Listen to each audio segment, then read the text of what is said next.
भारत के प्रधानमंत्री नरेंद्र मोदी ने नई दिल्ली में कर्तव्य पथ पर नवनिर्मित कर्तव्य भवन का उद्घाटन किया। ऐसे में आज बात इसी कर्तव्य भवन पर करेंगे। आखिर इसकी खासियत क्या है, इसमें कौन कौन से मंत्रालय होंगे, आज उसके बारे में आपको बताएंगे।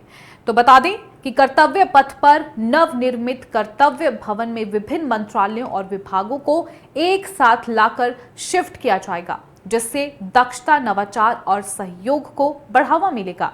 इसमें गृह मंत्रालय, विदेश मंत्रालय, ग्रामीण विकास मंत्रालय, एमएसएमई मंत्रालय, कार्मिक और परीक्षण विभाग, पेट्रोलियम एवं प्राकृतिक गैस मंत्रालय विभाग और प्रधान वैज्ञानिक सलाहकार के कार्यालय होंगे।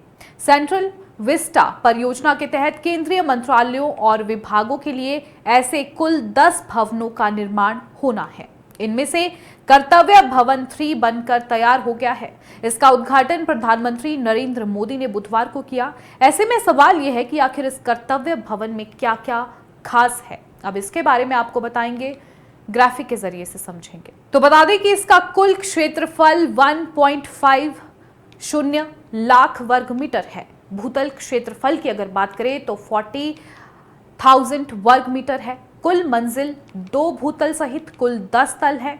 पार्किंग क्षमता की अगर बात करें तो यहाँ पर 600 कारों की व्यवस्था की गई है। बैठने की व्यवस्था की अगर बात करें तो वर्क हॉल और कैबिन बनाए गए हैं। कॉमन सुविधा, yoga, creche, medical room, cafe, multipurpose hall, इसमें कॉमन सुविधा सभी के लिए दी गई है। 24 मुख्य कॉन्फ्रेंस हॉल इसमें बनाए गए हैं। वहीं प्रत्येक में 45 लोगों के बैठने की क्षमता है। वहीं 26 छोटे कॉन्फ्रेंस हॉल है जिसमें 25 लोगों के बैठने की क्षमता है।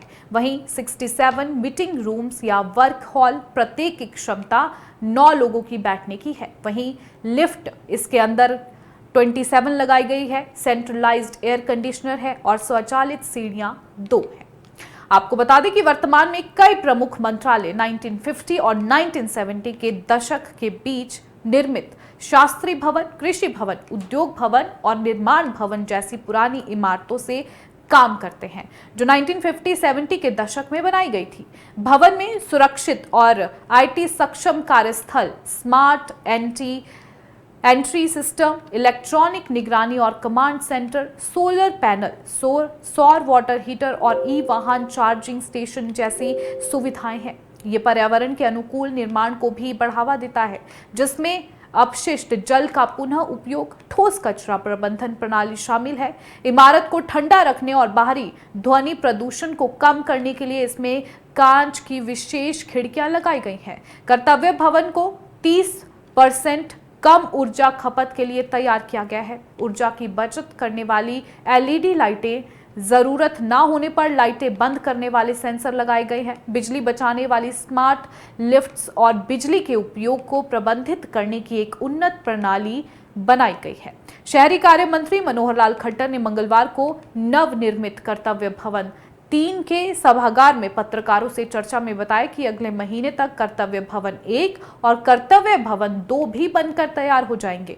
दोनों का काम लगभग अंतिम चरण में है। प्रस्तावित अन्य 7 भवन भी अप्रैल 2027 तक बनकर तैयार हो जाएंगे।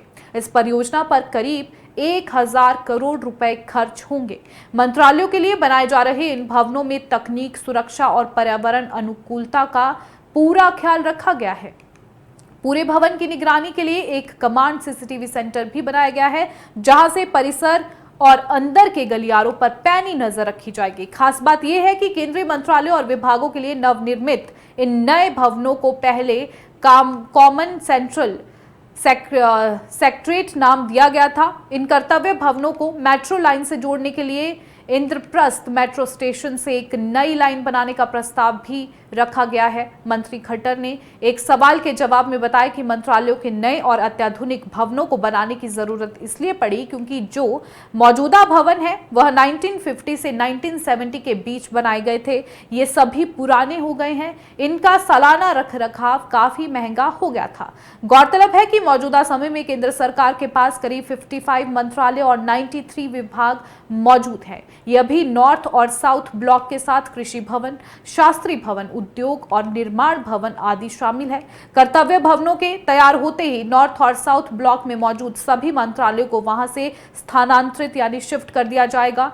दोनों ही ब्लॉक को खाली कराकर इनमें भारत संग्रहालय बनाया जाएगा। इस दौरान ढांचे के साथ किसी तरह का छेड़छाड़ किए बगैर इसमें महाभारत काल से लेकर देश के आज तक के इतिहास, कला और संस्कृति आदि को प्रदर्शित किया जाएगा। केंद्रीय मंत्री मनोहर लाल ने बताया कि सेंट्रल विस्टा परियोजना का ये काम दिसंबर 2031 तक पूरा कर लिया जाएगा। इनमें ही प्रधानमंत्री के लिए नए आवास और कार्यालय भी बनाए जा रहे हैं। इसके लिए भी प्रक्रिया शुरू कर दी गई है।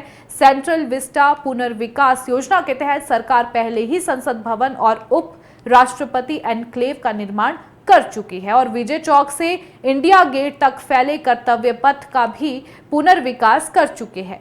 इस परियोजना के तहत केंद्रीय सचिवालय के अलावा सरकार एक कार्यकारी एनक्लेव का भी निर्माण करेगी, जिसमें एक नया कैबिनेट सचिवालय, इंडिया हाउस और राष्ट्रीय सुरक्षा परिषद सचिवालय होगा।